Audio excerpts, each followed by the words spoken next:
เป็นอีกรุ่นหนึ่งที่หลายคนตามหารุ่นพิเศษ TRD Sportivo ปี 2014 Vigo Sam ออปชั่นเต็มทั้งในเป็นสีดำสีสวยกล่องจอครบเดี๋ยวพาทุกท่านไปรับชมกันได้ป้าเขาเอง GN เนาะค่ะรถเล่าขับเจ้าเองผู้รีวิวโจนัสจันทศรเมื่อนี้มีรถเข้ามาใหม่อีกหนึ่งคันเป็นอีกรุ่นหนึ่งที่หลายคนตามหาได้อยากได้เนาะของตัวท็อปของ Vigo Sam รุ่น TRD Sportivo ปี 2014เกียร์กระปุกตัวสูงสีประตูทั้งในเป็นสีดำเนาะ ตัวนี้จุดเด่นของ TRD หลักๆก็จะเป็นโลวาทั้งหลังเดิมๆมาจากโรงงาน Max TRD ทั้งในเป็นสีดำไม่ได้คาร์บอนตัดหัวจะเป็นเบาะอย่างต่างๆมีกล่องมีจอออปชันเต็มออปชัน e-pass เนาะสวยๆงามๆแบบนี้เลย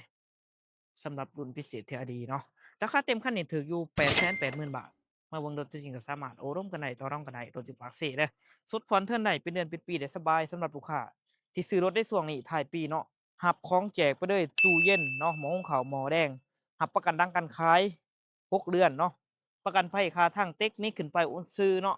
แถมน้ำมันเต็มถังให้พร้อมแถมเสือแถมเบียร์ได้มีอีกหลายๆรายการเด้อทุกท่านเด้อโทรกันทุกครั้ง9733โต679เดี๋ยวพาทุกท่านไปเบิ่งรถข้างในกันเลยไปพาทุกท่านมาเบิ่งข้างในเนาะข้างในเป็นสีดำงามๆพวงมาลัย Multi-function ปรับแบนพับแบนได้เนาะกล่องจอครบ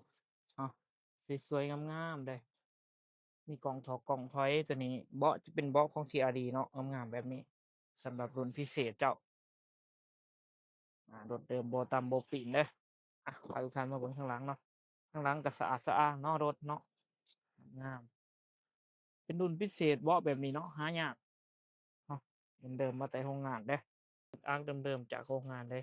เดียวกันมีออกเม็ดอาร์คงามๆจะให้มาเป็น Multi-function ของโจโคกเกี่ยวกับปุ๊กเนาะ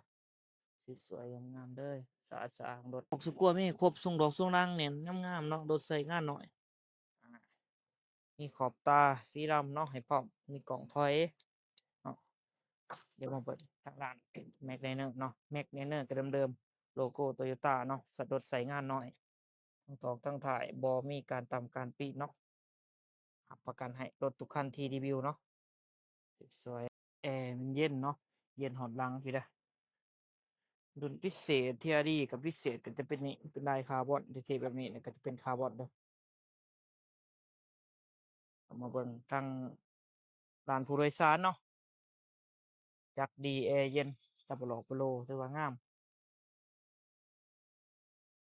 เนาะตัวนี้มาแต่โรงงาน TRD ใส่แบบนี้แล้วก็มีเบาะเป็นลายคาร์บอนโคตรเท่แบบนี้ได้ข้างๆก็เช่นเดียวกันจะเป็นคาร์บอนเนาะเนาะเดิมงามทุกจุดทุกบอนเช่นเดียวกันออก mid arc เดิมๆต่อกล้องถอยให้ครบเด้อทุกท่านเด้อพวงมาลัย Multi-function มีปุ่มคอนโทรลครบปรับแบนพับแบนได้เนาะสะดวกสบายออปชันเต็มจะมีลำโพงทั้งเทิงแบบนี้เนาะเบิ่งข้างในของจักรข้างในของเครื่อง มิดออกมิดอาร์คอยู่ครบเนาะตัว R อยู่ครบเลยเนาะจักเนียบๆแน่นๆบ่มีอายบ่มีควันบ่หัวเวอบ่ซึมเนาะจักแห้งๆงามๆแบบนี้เลยเนาะแล้วก็โลโก้ Toyota ฝากระโปรงซิลิโคนยึดเข้าเนียบๆเนาะข้างหน้าเนาะเบรกกันศอกกันซี่มิดอาร์คต่างๆอยู่ครบตัว L อยู่ครบเนาะหมอไฟเอาใส่ตัวใหม่เด้อเนาะเป็นเพจเนาะครบปี14เนาะ 24น้ำใส่15จัก2.5 VN Turbo จักตัวใหม่เด้อนี่เนาะจัก VN Turbo เนาะบ่มีอายบ่มีควันรับประกันให้เด้อจักนี่ร้อยเนาะทุกอย่างเด็ก4 2014เด้อน้ำใส่15 Level เนาะเป็น2014น้ำใส่15ไปถึงแล้วทุกท่านเด้อกับ Vigo Sam เป็นรุ่นพิเศษที่ RD Sportivo จัก2.5 e-Pass VN Turbo เนาะมีกล่องมีจอมีโลบางามๆแบบนี้